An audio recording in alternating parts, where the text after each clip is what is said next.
चलिए, आज आपको 1970s के दशक के भारत के एक छोटे से गांव की कहानी सुनाते हैं। एक ऐसी कहानी जहां अमावस्या की एक रात कुछ ऐसा हुआ जिसने ये साबित कर दिया कि कभी-कभी मौत कहानी का अंत नहीं होती।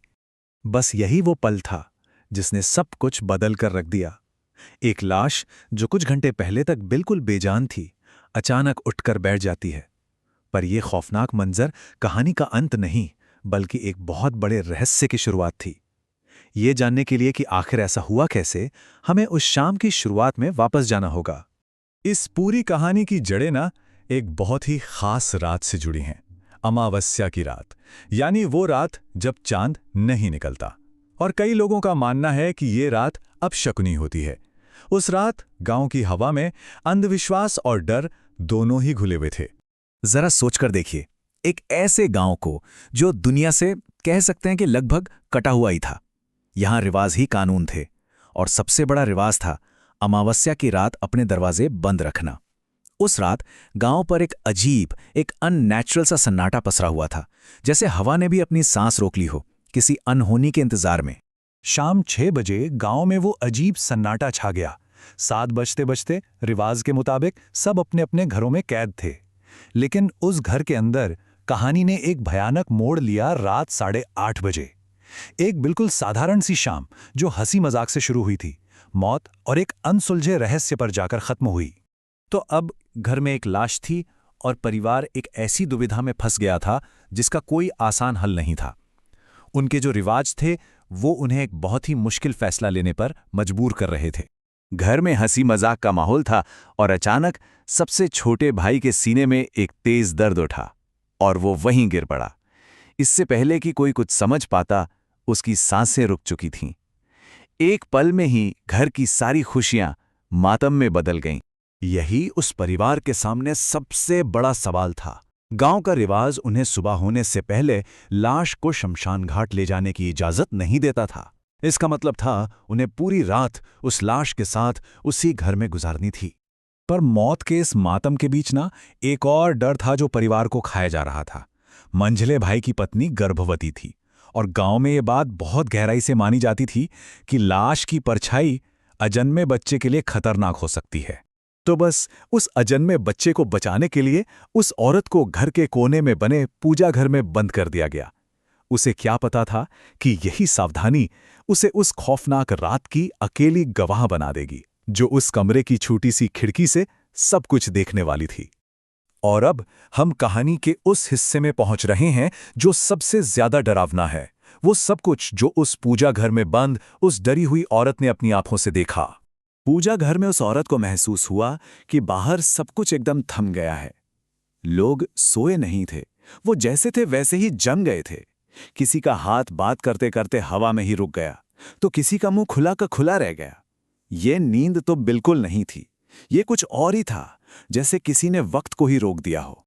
जब बाहर ये अजीब सा सन्नाटा हुआ तो औरत को कुछ गड़बड़ लगी।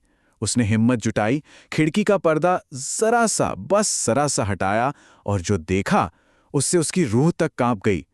वो लाश हिल रही थी। और फिर उस लाश ने अपनी आंखें खोलीं, पर वो आंखें इंसानी आंखें नहीं थीं।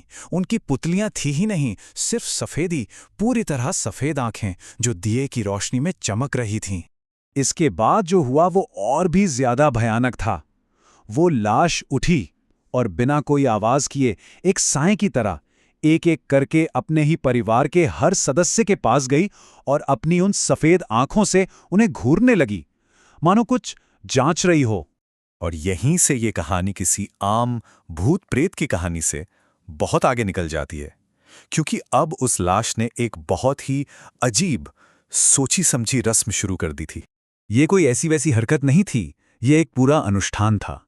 लाश ने एक रस्सी उठाई और वहां बेहोश पड़े हर इंसान के नाम पर एक गांठ बांधना शुरू किया। और फिर जब सारी गांठें बंध गईं, तो उस पूरी रस्सी को धीरे धीरे उसने निगल लिया। पूजा घर में ये सब देख रही औरत की तो जैसे सांस ही अटक गई। और तभी उस लाश को पता चल गया कि कोई उसे देख रहा है।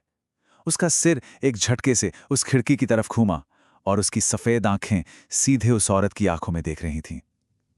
वो पकड़ी जा चुकी थी। खैर, जैसे तैसे रात बीती। सुबह हुई और गांव वाले जब घर पहुंचे तो अंदर का नजारा देखकर उनके होश उड़ गए और यहीं से इस भयानक रहस्य से पर्दा उठना शुरू हुआ। घर के अंदर परिवार के 12 लोग अजीब हालत में बेहोश पड़े थे। सांसें चल रही थीं, पर जिस्म में कोई हरकत नहीं थी। ऐसा लग रहा था मानो उनकी आत्मा किसी ने कैद कर ली हो। जब उस डरी हुई बहू ने रात की पूरी कहानी बताई तो गांव के एक जानकार आदमी ने लाश की जांच करने का फैसला किया। उसने लाश के गले में हाथ डाला और रस्सी को बाहर खींचना शुरू किया, और फिर जो हुआ वो किसी चमत्कार जैसा था। जैसे ही रस्सी की पहली गांठ खोली गई, परिवार का एक सदस्य होश में आ गया। दूसरी गांठ खुली तो दूसरा। एक एक करके 12 की 12 गांठें खोली गईं और 12 के 12 लोग उस गहरी बेहोशी से जाग उठे। हिसाब एकदम बराबर था। लेकिन जब सब कुछ ठीक लग रहा था ना, तभी किसी का ध्यान एक चीज पर गया। कहानी अभी खत्म नहीं हुई थी। सारे लोग तो जाग चुके थे, फिर भी रस्सी पर एक गांठ अभी भी बाकी थी। 13वीं गांठ। घर में तो कोई और बेहोश था नहीं, तो फिर ये 13वीं गांठ आखिर थी किसकी? इस सवाल का जवाब मिला कुछ दिनों बाद, जब उस औरत ने एक बच्चे को जन्म दिया। बच्चा जब पैदा हुआ तो वो एकदम खामोश था। उसने एक सांस भी नहीं ली। जन्म के बस कुछ ही पलों में उसकी मौत हो गई। और यहीं आकर ये कहानी एक बहुत ही डरावना सवाल छोड़ जाती है। क्या वो आखिरी, वो 13वीं गांठ उस सजन में बच्चे के लिए थी? क्या उस लाश ने उस बच्चे की सांसों को भी उस गांठ में बांध लिया था? इसका जवाब शायद हमेशा के लिए उसी अमावस की रात के अंधेरे में कहीं दफन हो गया।